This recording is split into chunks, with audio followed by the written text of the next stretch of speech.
Today, we're diving into Superwhisper's history.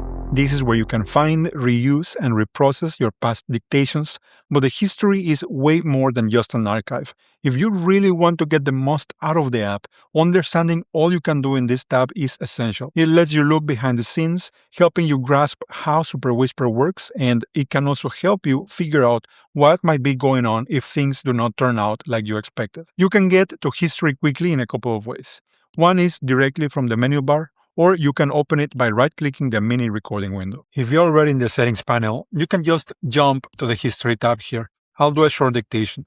Once you're in here, you will immediately see a list of your past dictations to scroll through, and there's a search bar at the top.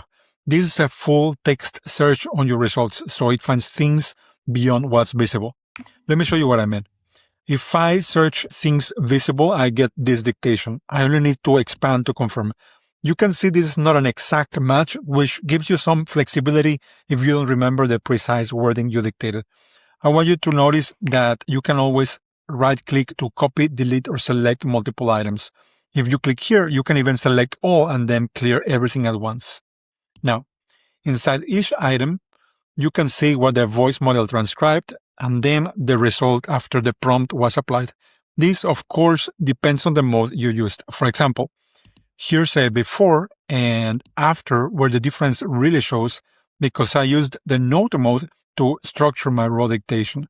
You also get the segments view, which is great for speaker separation. We will revisit this when we discuss the workflow for meetings. The copy button always copies the currently active view. What I have shown you so far is useful for reusing content or comparing the before and after processing. But let's say I accidentally dictated something using the wrong mode. Maybe I did not notice I was in my notes mode, where in reality what I wanted was this formatted as an email. That's no problem at all. I can always click on this icon. I can choose from my list of modes, and just like that, Superwhisper takes my original recording, runs it through the mail mode, and now I have what I need, all without having to re-record a single word. This feature can save you a lot of time. We also have this small information button that opens the sidebar. This shows you the mode used, the language, the model names, and the processing time for both transcription and AI. Seeing this information can be very useful for figuring out which models work best for your setup. If you are trying to balance speed and accuracy, it can also hint at what's not working well or if one part of the process is slowing everything down.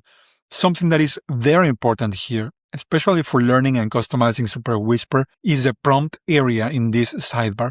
This shows you the actual instructions sent to the AI for that specific dictation. I suggest copying and pasting in a note or text editor for better visibility. For instance, if I want to check the dictation I just reprocessed using my mail mode, you will see the exact prompt that mode uses. If you use super mode, you will also see the actual context captured and included in the request. This is a fantastic way for you to learn how Superwhisper structures everything, what kind of instructions work well, and it can also be a great starting point for your own custom instructions. On the other hand, if something is not working as expected or you are not getting the results you wanted, this is a great troubleshooting tool. You can also reveal the file location by clicking here, which gives you direct access to your dictation files.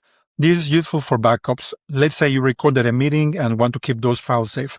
Now, if something is not working well in your setup or there's an issue that you can reproduce in your dictations, you've got two options to get help. Attach those files to an email for support, or simply click the report issue button right here in the window and describe the problem. So that's the history panel. I really encourage you to explore this, mess around with reprocessing, and get more specific data on the processing from that information sidebar. You'll probably learn a lot about how Superwhisper works and improve your dictation setup.